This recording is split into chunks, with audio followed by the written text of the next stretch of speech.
A blessed day to you. I am Bishop Ruben Abante, and I'm the senior pastor of the Lighthouse Bible Baptist Church.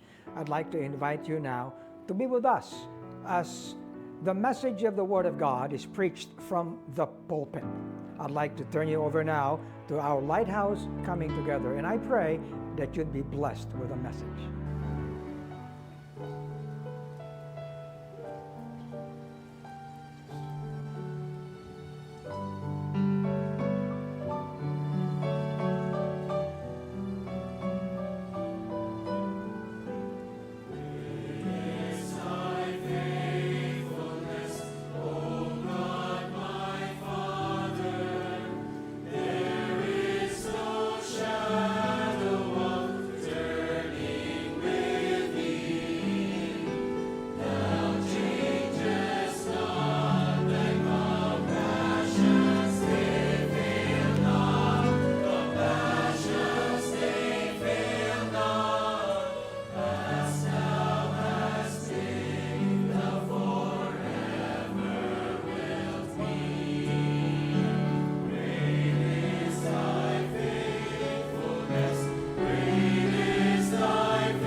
Di ba?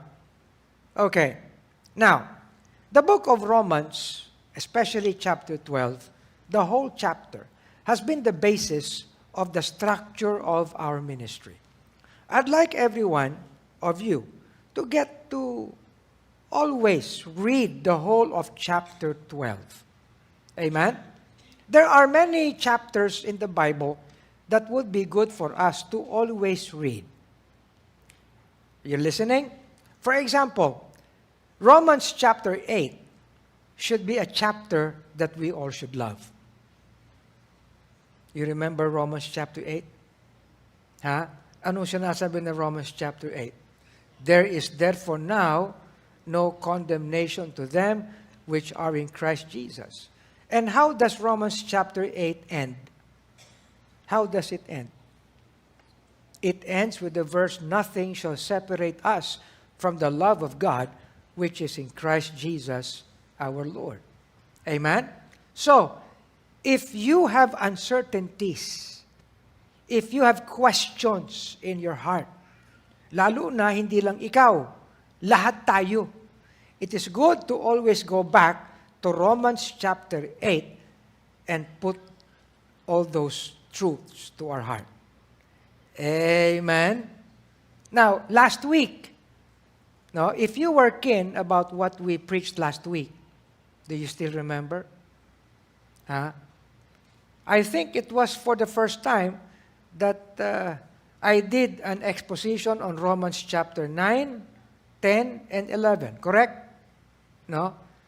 And that simply is because of the significance of Israel. Okay? Well, mga kapatid, we are not Israelites. But then we need to appreciate what the grace of God is that is extended to us. That was not extended to Israel. Why? Because they rejected the grace of God. When they rejected Christ, they rejected the grace of God. Do you understand? You know, I was talking to our pastors. I was reviewing to them all these things. I said, you remember Esau and Jacob? You know their story. What do you know about the story of Esau and Jacob? That whose children were they? They were children of Isaac and who was their mother? Rebecca. Okay? Sino yung lolo't lola nila? Si Abraham at si Sarah. Good. Okay. So, to Abraham, the Lord made a covenant that in thee shall all, be blessed. Okay. But, who was the promised child? Isaac. Correct? I will give you a child. So, the promised child was Isaac. Meaning, the covenant of God with Abraham was to be established through Isaac. Correct? So, ibig sabihin, when Isaac came, and syempre, paborito ni Abraham si Isaac. Kasi merong isa pang half-brother si Isaac. Sino yon? Si Ishmael. Okay. Pero anyway, when Isaac was growing up to be a lad, what did the Lord tell Abraham? You sacrifice your son, Isaac. So, nagdili-dali ba si Abraham? No. Si Isaac, how did he respond? He responded with obedience. Amen? And so on the way to the mount where Abraham intended for Isaac to be offered, Isaac asked, Dad? Dad. Okay. Where is the sacrifice? And how did Abraham answer? Son, the Lord will provide a sacrifice. Hindi ko nga i-imagine kung ano ang nararamdaman ni Abraham noon. Siguro hindi siya makalunok Mark? No. Hindi niya naman masabi, anak, ikaw ang sacrifice The Lord will provide a sacrifice. But you know what? Deep in Abraham's heart, he trusted God. That if indeed Isaac would be sacrificed, okay, the covenant which God gave to him, will still hold true. Imposible na hindi. So Abraham took hold of that promise. Okay, I will offer Isaac. Because even if Isaac go through this, I believe that God would be able to raise him up. Di ba? Okay. And so, ayun na, tinali niya na si Isaac. At that point in time, Isaac was a figure of Christ. Okay. Now, I'll deal with that later. At that point in time, Isaac was a figure of Christ. So it was then established that the promise will be made true through Isaac. You follow? Hindi pwede mabali yan. Lalo na ang promise was a Messiah. Okay. And now, Isaac and Rebekah got to have two sons, Esau and Jacob. Okay. So Esau became what? Esau became a hunter. Okay, he would hunt food. No? Si Jacob, ano siya? IT. Si Jacob, inside tahanan. Ganun lang. Nagluluto siya. Yan. Okay. Naobserbahan na nila, lalo ni Rebekah, na si Esau ay iba ang attitude niya. Ang kanyang pagpapahalaga ay yung sarili niya. Wala siyang pagpapahalaga sa promise ng Panginoon. At kung paano ito iniingatan. Sa katunayan, kumuha ng asawa si Esau na hindi sang-ayon si Isaac at Rebekah. And they gave him, and Esau gave them grief. Umiyak sila. Bakit ganito? Ibig sabihin, si Esau walang pagpapahalaga sa promised seed. Tapos umuwi siya gutom, inabot niya ito, siyempre, si Jacob. Dahil siya ay IT, palagi siyang inside sa tahanan, no? Gumawa siya ng stew ng kambing. Okay. Mahilig sa kambing itong si Okay, stew. Ayun, bigyan mo ako niyan. Marunong naman ito si Jacob. Sabi niya, sige, bibigay ko sa iyo ito. Pero yung iyong birthright, yung iyong pagiging panganay, at lahat ng karapatan mo bilang panganay, akin na lang. Anong sabi ni Esau? Sa'yo na yan. Wala naman silbi sa akin yung mga birthright na yan. Sa'yo na yan. Ayun. Binigyan siya ng pagkain. Nakita rin niya ni Rebekah. Kasi, nung nangako ang Panginoon kay Abraham, pag-ingatan ang lahat ng pagtanggap ninyo ng covenant na ito. In fact, sinelyuhan pa yan ng circumcision. You know the story? Okay. Para yung covenant ay maging tuloy-tuloy at mayroong pag-iingat. Okay. So napansin na ni Rebekah na walang pagpapahalaga si Isaac sa birthright kahit na lahat ng pribilehiyo nasa kanya. Yun nga lang, kinakailangan ang tatangan ng karapatan na ito, ay may sense ng pag-iingat.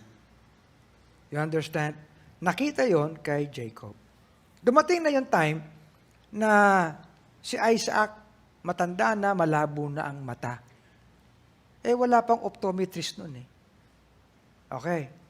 So, sabi ni Isaac, panahon na so that I will give my blessing to my first son. Ayun. Okay.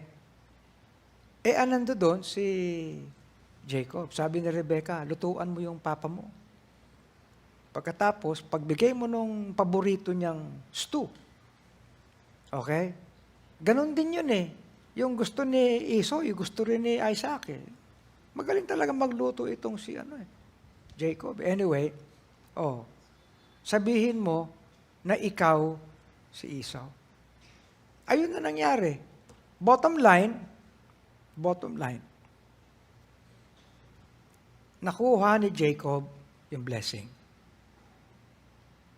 Binalot pa yung balat niya para at least para Ikaw ba si Esau? Parang iba yung complexion mo nagdederma ka ba? Ay, hindi po ako si takpan mo yan. Eventually, nakuha ni Jacob ang blessing. Nabigay sa kanya yung birthright. Do you understand? Do you follow? Okay. Now, insofar as Esau is concerned, niloko siya ni Jacob. Correct? Naniniwala ako na pati si Rebecca, sinisi ni Esau. Nakasabwat. Okay? Pero ang maganda, si Rebecca, alam niya ang dapat na pag-ingatan na seed because faith yun Faith is taking God at His word. You follow? Okay. So, anong nangyari, pagkatapos niyan, talagang umiyak si Esau kasi humihingi siya, Dad, i-bless mo rin ako. Karapatan ko yan Ang sabi ni Isaac sa kanya, wala na anak. It's done. I have given the blessing. If it wasn't you, wala na akong magagawa. The blessing has been given. And from that time on, Esau looked at Jacob as sutil, taksil. Do you understand? And worthy of lahat ng punishment. Okay. Umalis si Jacob. Umalis siya. Siyempre, nawala sila pareho. Nagkahiwalay sila ng landas. Many years passed. Okay? Actually, Jacob feared Esau. Hunter yun Do you follow? Do you know the story? Alam niyo, balikan niyo ito. Kinikwento ko lang bago ko mag-segue doon sa natin. May kadugtong yan Okay. So, anyway, when Jacob came to a place called Bethel, what happened? He had a vision. Okay? And in that vision, he saw a ladder. Okay, fine. And when he woke up, nagising niya, he set up an altar. And merong angel na nakipagkita sa kanya. And they wrestled. Do you know the story? Kung hindi nyo alam, dapat alamin ninyo. Basahin nyo yan. Okay. So, nakipag-wrestle si Jacob. Alam nyo si Jacob, aral to sa ITF. Ano ba yung World Wrestling, Oo. Nakipagtalo siya, yun. Sabi niya, anong sinabi ni Jacob? Hindi kita pakakawalan. Nalock niya yung angel Sipin mo, tindi Hindi kita pakakawalan not until you bless me. Correct? Okay. Itong mga kwentong ito, parang kinikwento ko lang sa inyo ng ganito. Kasi minsan pag nagbabasa kayo ng Bible, parang stiff kayo Oh. Okay. Kinikwento ko rin ito sa mga pastor ng ganito Ayan. So, anyway, alam nyo, yung panahon na yan, ang nais ni Jacob ay magkaroon ng validation yung pagkakabigay sa kanya ng birthright. Na ito ay hindi niya inagaw. Kung kaya, he wanted the Lord Himself to validate that blessing. Are you listening? That was the reason he wrestled with the angel. He knew that it was the angel. And he knew that that place was holy. Kaya nga nag-ano siya ng altar. He did not let go of that angel. Of course, alam niyo, that came from God. I will not let you go, not until you bless me. Okay. What did the angel do? He blessed him. Why? Because you did this with intent. Okay? You took hold. Para, totoo, I received the birthright, I received the blessing. I need this to be confirmed. Okay? Ano sabi ng angel sa kanya? From here on, your name will not be called Jacob, but your name will be Israel. Oh. Are you listening? Now, it all changed. Now, if you know typology,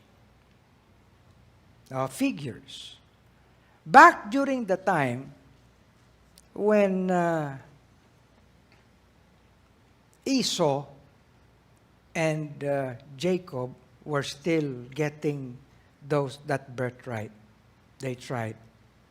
No, Esau was a figure of Israel, which had all the rights to all the privileges.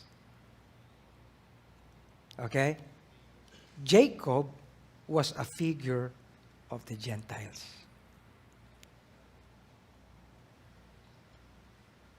Okay?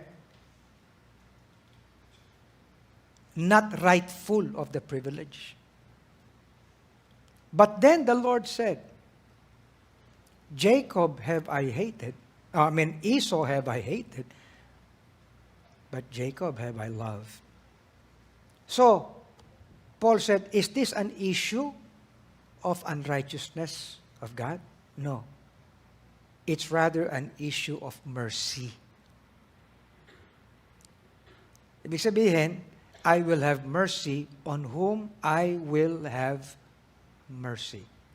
Yung nangyari niyan is a figure depicting how Israel, while having all the rights and privileges, the rightful thing, hindi sa kanila binigay.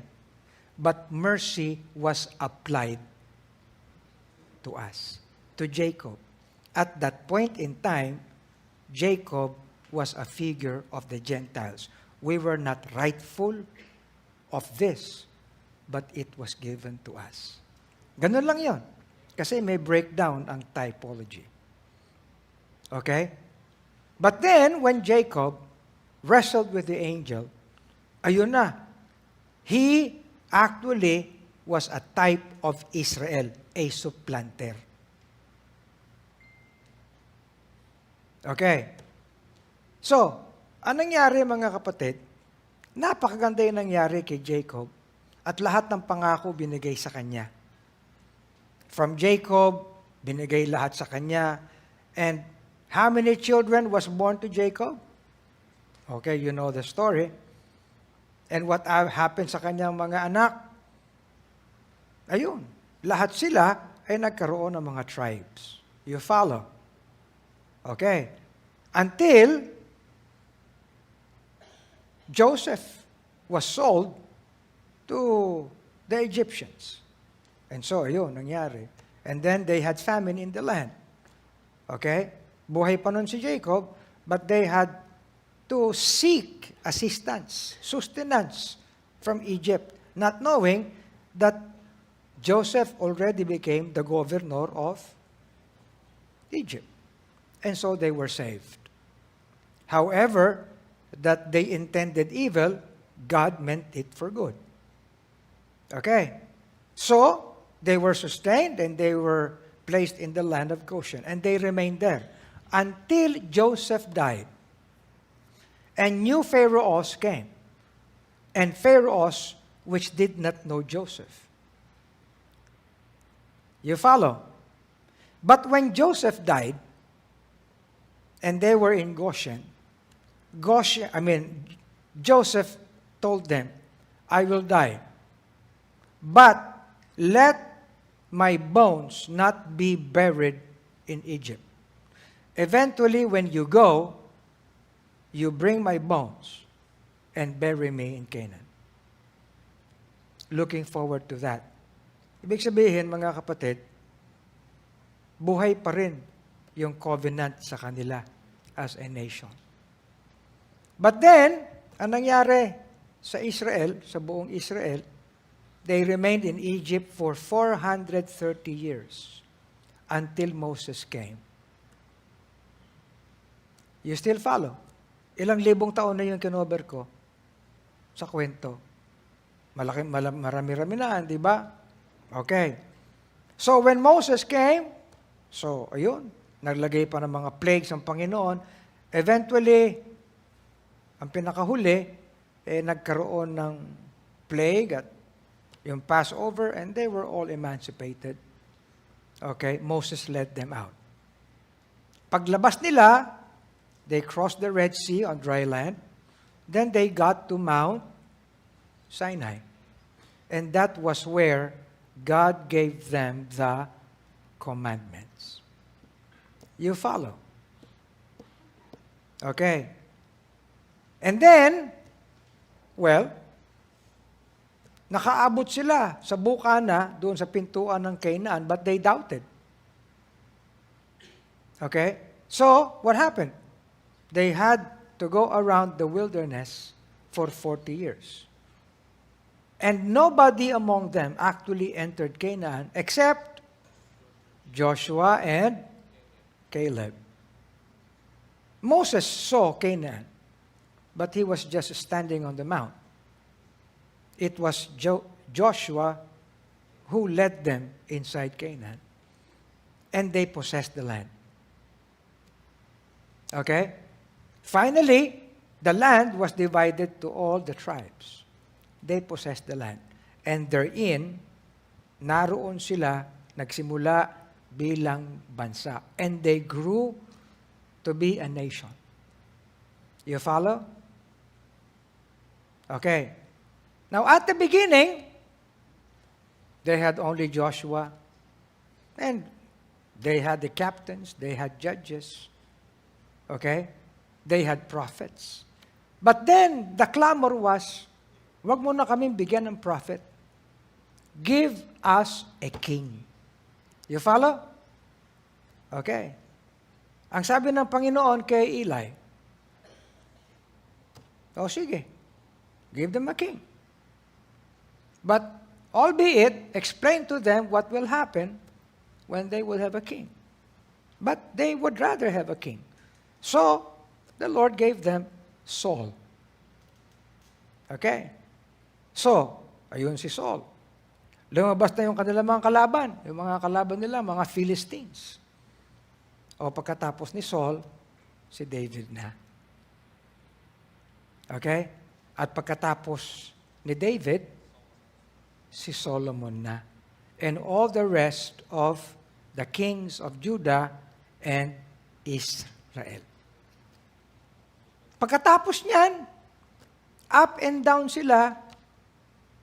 No, a king would be born, a king would reign, but then, magiging maayos sila, and then they go back to rebellion. And the priests, the prophets would tell them of all these things that must come to pass. Until, what happened? Nilusob sila ng mga Babylonians. Are you listening? Okay. Daang history na yan. Pagkatapos ng mga Babylonians, sino naman ang pumasok? Mga Iranians. Persia. Nandyan ba kayo? Oo. And it was during, kasi sinira na Sinira na nila yung temple. Sinira na nila yung walls. Kaya, nung panahon ni Artaxerxes, panahon ni Ezra, ni Nehemiah, binigyan ng pahintulot sila na bumalik at itayo ulit yung wall nila. Pero, ang sabi ni Daniel, diyan na magbibilang ang prophecy. Once the decree has been made, no, for the walls to be built. However troublous the times, diyan na magbibilang ng taon. Okay? Hanggang 69 weeks of years. Okay? A Messiah will come. Ayun. You follow? Okay.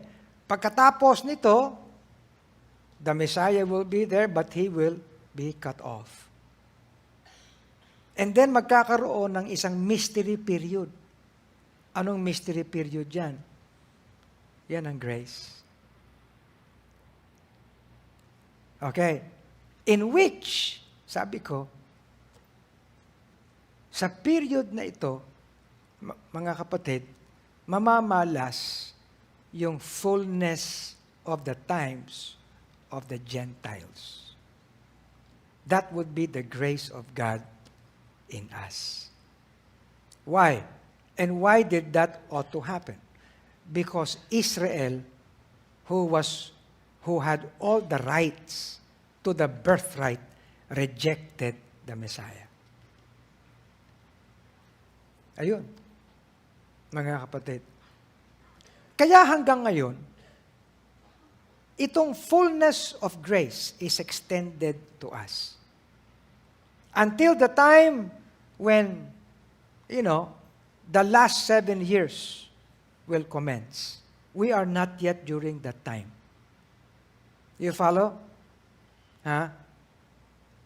So, kung kailan magsisimula yan, huwag na nating problemahin. Definitely, it will come. Okay? When this period will end. But then, our concern is this. Let the fullness of the Gentiles be in us. Anong fullness yun? Take that word fullness. That corresponds to the fullness that was in Christ. The fullness of His grace. When the Lord Jesus Christ came, and the apostles and the disciples met Him, they confessed that they beheld the glory as of the only begotten of the Father, full of grace and truth. You follow? Kaya mga kapatid, sa panahon natin ngayon, okay, ang dapat maging concern natin is this, that the fullness of the grace that is in Jesus Christ be upon us. Okay? Are we concerned to just be aware of a period? No. It is not to a certain period that we are aware of, that we should be aware of, but to the fullness of His grace. Amen? Kung kaya tayo bilang eklesiya, tapos na ako dun sa kwento ng andito na tayo. Para at least alam nyo yung ating significance. Okay? Parang nahihilo kayo. Pastor, nakakahilo ganun talaga yun. Reviewin nyo na lang yung preaching. I intend actually na magsulat dito ng, para at least makita niyo. But our concern right now is this. Okay? The fullness of the grace of God sa atin. And not simply to Gentiles, but to us as ecclesia. Why do we need to have the fullness of the grace of Christ? Because it is in the grace of Christ where God is pleased and He is glorified. Tandaan nyo ito. Because Israel rejected not simply Christ, but they rejected grace. Okay? Israel does not live up to the glory of God. No. And God's design was this, that all His creatures please Him and glorify Him. Lalo na, Israel was made to be His own. But they did not receive Him. In that respect, the mercy of God was applied to us. I will have mercy on whom I will have mercy. And here we stand. We were not His people, but now we are His people. We have not received mercy, but now have obtained mercy. You follow? Yun yung sinabi ni Peter. And having obtained mercy, then we appreciate the grace of God bestowed to us. You see, a creation of God must be able to give Him pleasure and glory.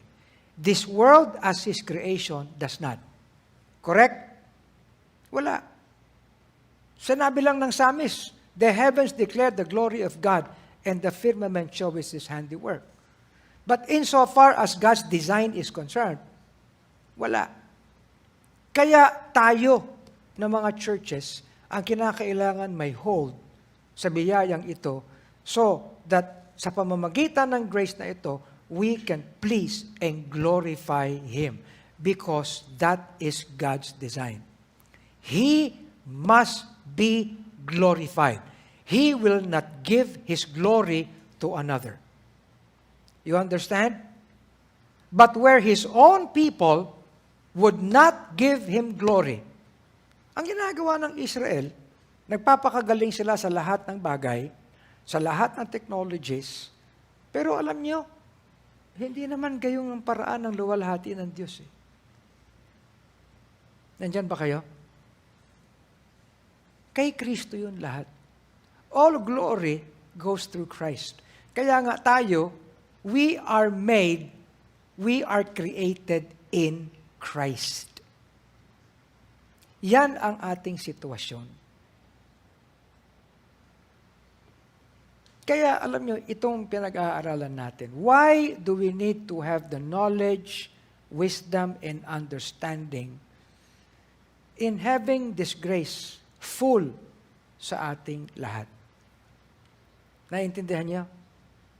Dadahan-dahanin natin para at least yung buong kwentong ito, kwento ng buong Bible to Dito lang sa Lighthouse nangyayari yan. But at least alam natin ang ating significance.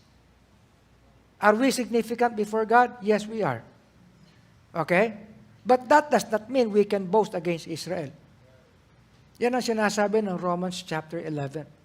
Kaya nga sabi ko sa inyo, basahin niyo yung Romans chapter 9, 10, and 11. At kahit mahirap intindihin, basahin niyo lang. Kasi pag binasa ninyo, mariretain niyo yung ibang mga parts ng katotohanan. At kapag ine-explain na ngayon, may nakikita kayo. Hindi yung bulag ka. Hindi na kayo nagbabasa ng Bible Ang binabasa niyo, Facebook. Ang binabasa niyo kung ano-anong mga feeds. Okay? Hindi bali, ipipris naman ni pastor yan. Huwag niyo nang antayin. Kasi pag nagkwento ako ng ganito, nababalidate niyo. Tama? Tayo naman dito, lumaki tayo sa Sunday school nung araw. Ewan ko nga lang kung kilala niyo si Esau tsaka si Jacob yung mga pastors natin, sabi ko, alam mo yung figure na yan, at that point in time, na si Esau ay figure ng may karapatan sa birthright, at si Jacob walang karapatan pero nakuha niya ang birthright because God extended to him His mercy, and He will have mercy on whom He will have mercy. That represents us. Ganun ba yun? Yes. Okay. And now, this. Observe, Romans 12, verse 1. Introduction lang ito. Saka ako na didetalyehin. Kasi matagal na yun. 6:00 pasado na. Okay. Anong sabi ni Paul? Ito'y Romans chapter 12. Binasa natin Romans 11, di ba? Pati Romans 10 at Romans 9 para maintindihan natin. Pero, isipin nyo, ngayon Romans 12 na. Matapos, inarrate lahat ni Apostle Paul ang significance ng mercy ng Panginoon sa atin. Correct? Now, it's Romans chapter 12. And why does Paul write this thing to churches in Rome? You know why? Because the churches in Rome during that time was the center of the Gentile world. Okay? Kaya significant yun. Rome was the center of the Gentile world. And he was talking of the fullness of the grace of God to the Gentiles. And that applies to us. Amen? Oo. Kung wala mang sa ating hold ang Rome as an empire, marami sa atin may hold ang Rome bilang Catholics. Correct? Kaya hindi pa nawawala mismo ang hold ng Rome. Okay? Kaya maganda ito. Pero ang kausap ni Paul, mga churches. So I beseech you therefore, brethren, these are churches like us, by the mercies of God. Why mercies? Because we were given mercy. Amen? Okay, by the mercies of God. Sabi ng Panginoon, I will have mercy on whom I will have mercy. We were never rightful to that privilege. But God chose to give it to us. Ano ang sukli natin? Present your bodies. Body ba lang? No, bodies. Marami. And take note, as a living sacrifice, walang S. Dapat sana, kung plural ito, plural din ito. Maling grammar. Hindi. Because he was actually referring to us as churches. And as churches, we have many bodies. We have many members. So the fullness of the grace of God is not a fullness applied to an individual, but a fullness applied to the whole ecclesia. Amen? Okay. So, present your bodies. Now, let me ask you, how many times should we present our bodies?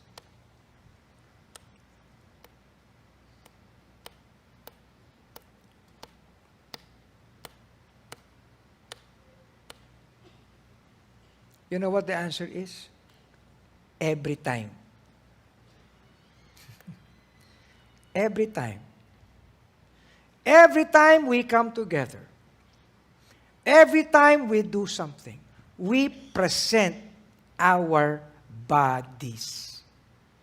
Kaya ako, madalas ko nang tinatanong ito pag nakakita ko kayo. Andiyan ka na, Neil? Anong sagot? Wala pa po, Pastor. Anong oras ka daw darating? Kasi we need to present our bodies. Parang joke lang yun, pero mayroong pinanggagalingan yun.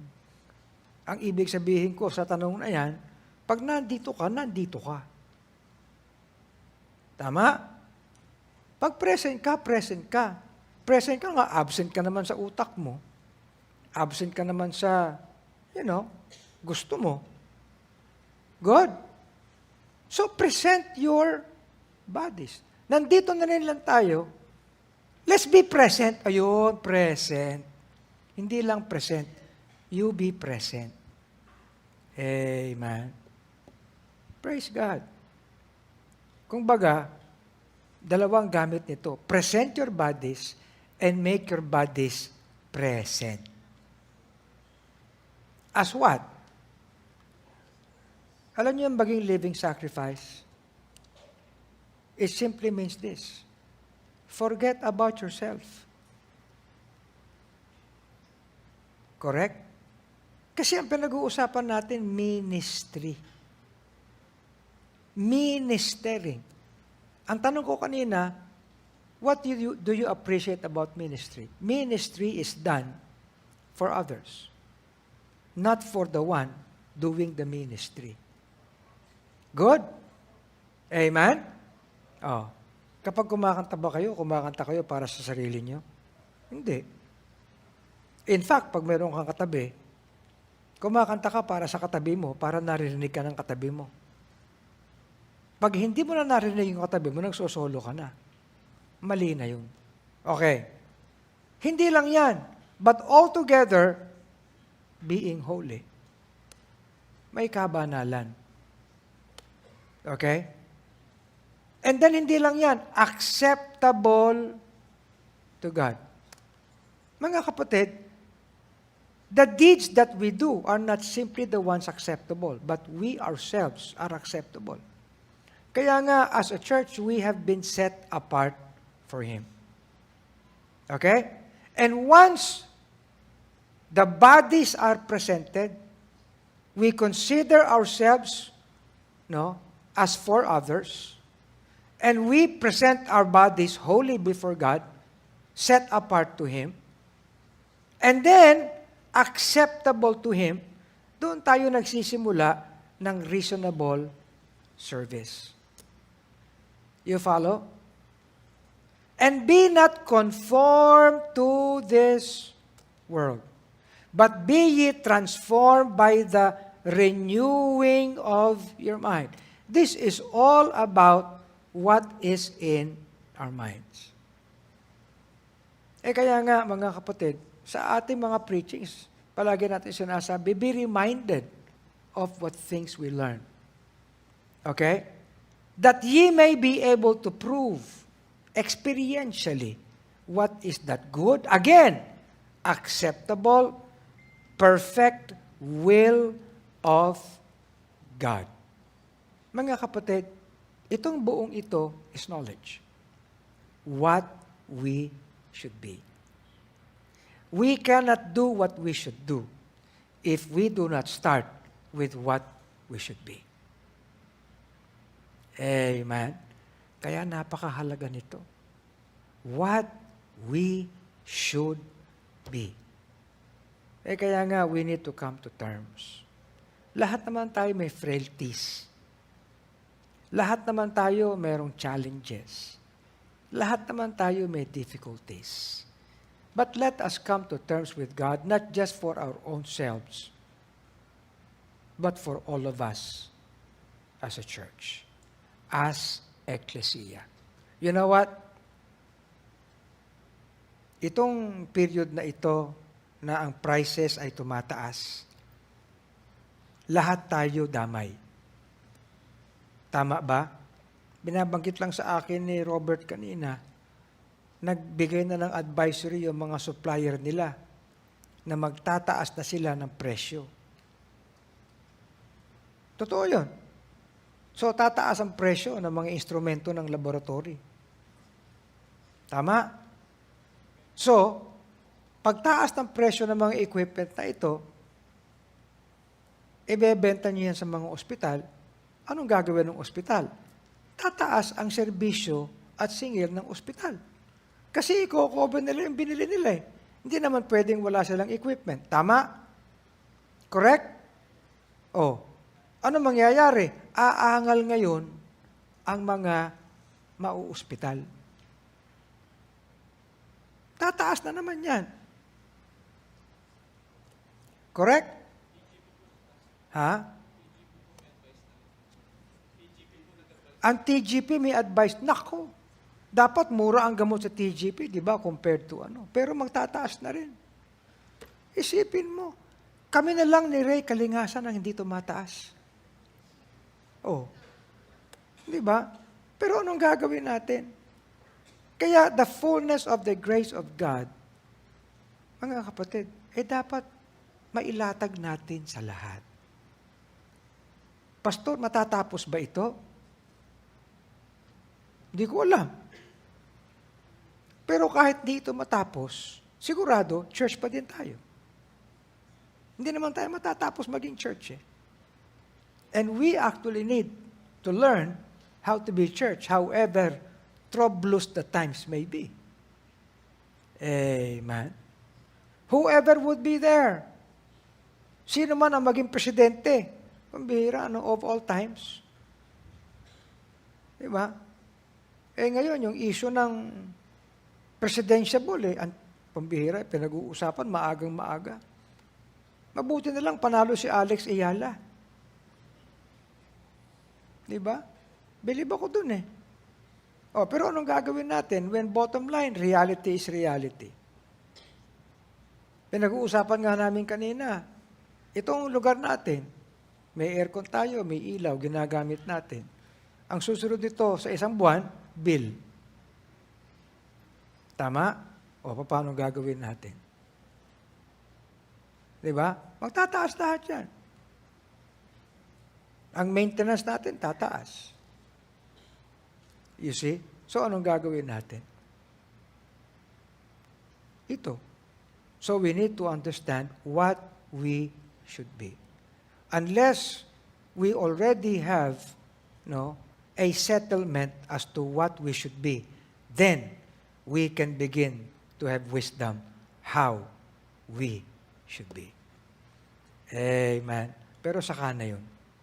Nakwento ko na yung buong Old Testament eh. At least nakita ninyo na ang lahat ng ito ay in place. Hindi nangyayari na wala, mga kapatid, na sinasabi ang Bible. Good? Eh wala na namang bago. Sabi ng Ecclesiastes yan, there is nothing new under the sun. You see? Yung mga naniniwala na, God makes no mistakes naman. Of course. But we need, to do things according to Him so that we do not commit mistakes. Amen?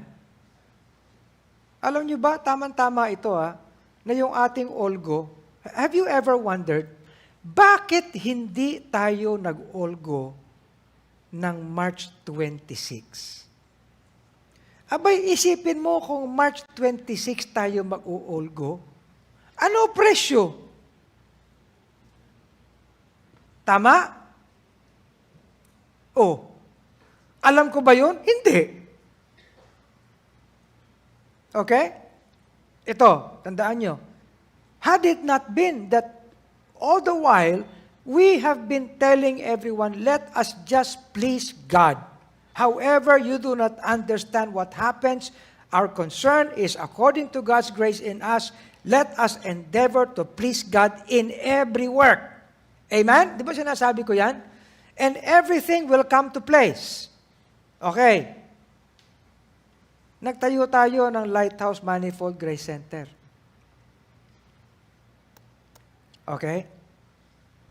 Nag-loan tayo sa bangko like how we did loan here. Okay. Ngayon, a few weeks before yung Olgo natin, yung bangko nagmamadali. Kumusta na ba yung construction nyo? Nag-inspect sila doon. Nag-report tayo malapit ng matapos. Noong nakita nilang malapit ng matapos at lahat ng mga deliveries ginagawa na natin, may schedule na, anong ginawa ng bangko? Can you imagine? They released to us all the balance ng dapat na ibigay sa atin. Full. Anong date ng release?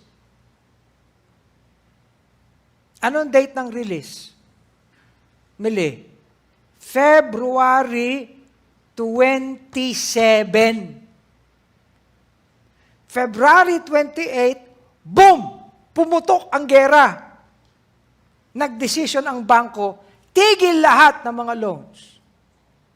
Ang sabi sa atin, Eric,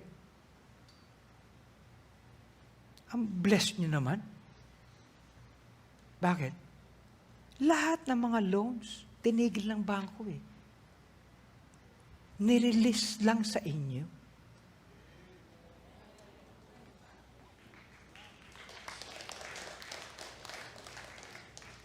Abay, kung nahuli yan at hindi tayo nagmadali doon sa construction, kaya ganun na lang eh. Si Edwin nga, mahilo-hilo na sa akin eh. Gawin nyo na yan, okay na. Pagkatapos nung sinabi ko, hindi, magdedicate tayo ng 28, 26, 27, 28. Alam nyo, ewan ko ba kung ba't sinabi ko yun? Nagmadali lahat ng delivery, ginawa lahat. As in, nagmadali. Pati yung foreman doon, mahilo-hilo na eh. Ba't naman ganyan si pastor? Oo, sige.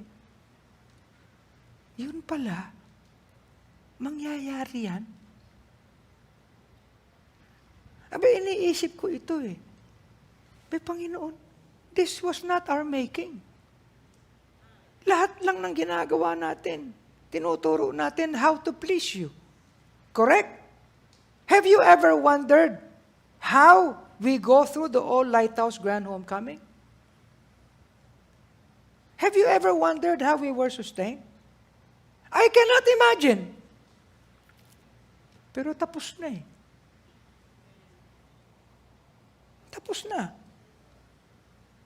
Nakauwi na yung mga dapat umuwi. Oo. Yun ngang mga taga-Iriga, nagdidili-dali sila. Gusto naman po namin, pastor, pero wala kaming pambayad ng bus. O sige. Ilan ba kailangan nyo? Magkano? 575,000. Wow!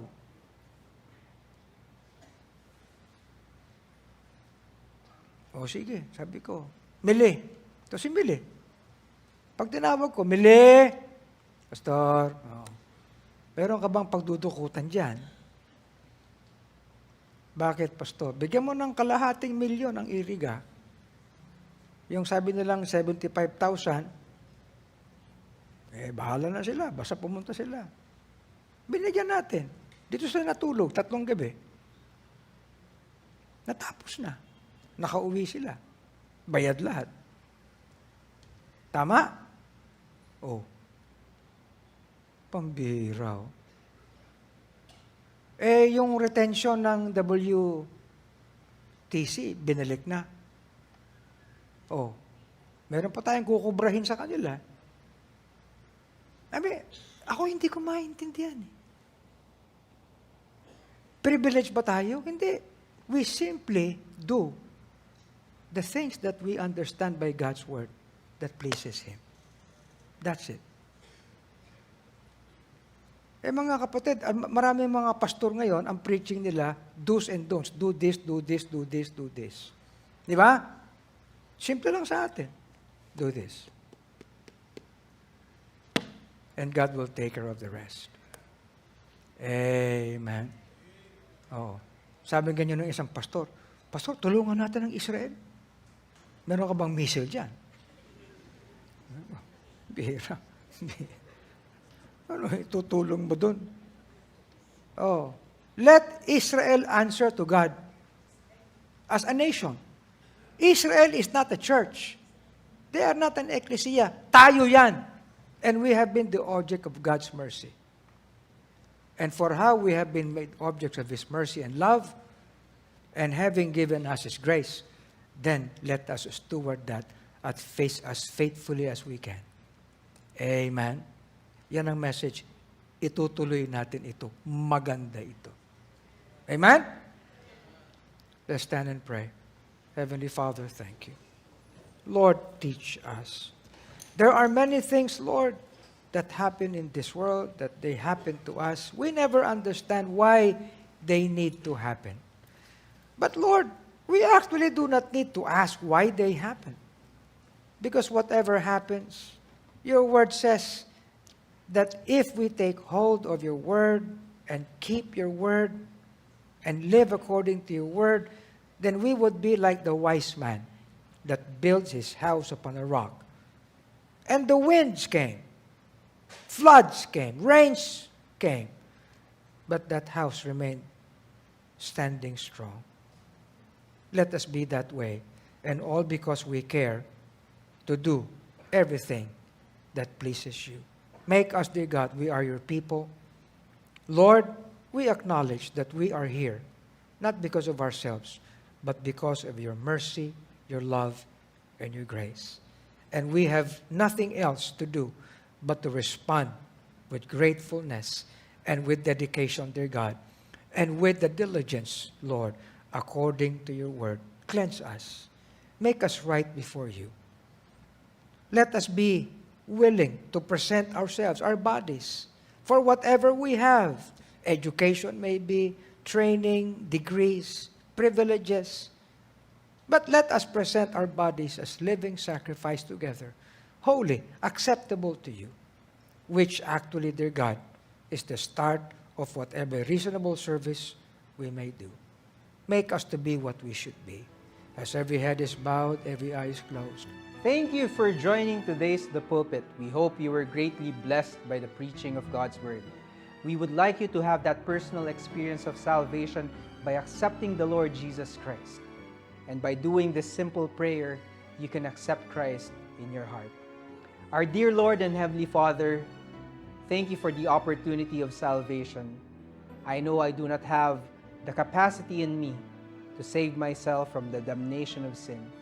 I accept you as my personal Lord and Savior. In Jesus' name, amen. The Bible says, if you have prayed this prayer, but as many as received him, to them gave he power to become the sons of God. And the Bible says, he that hath the Son hath life. If you would like to know more about the Bible, send us a message via Facebook at Lighthouse BBC FB page or via text message at 0928-522-2683. We'd like you to continue growing in Christ, so we invite you to join our coming together every Sunday at 9 in the morning and 4 o'clock in the afternoon. Also on Tuesdays and Thursdays at 7:30 in the evening. See you again for the next episode of The Pulpit. Thank you and God bless.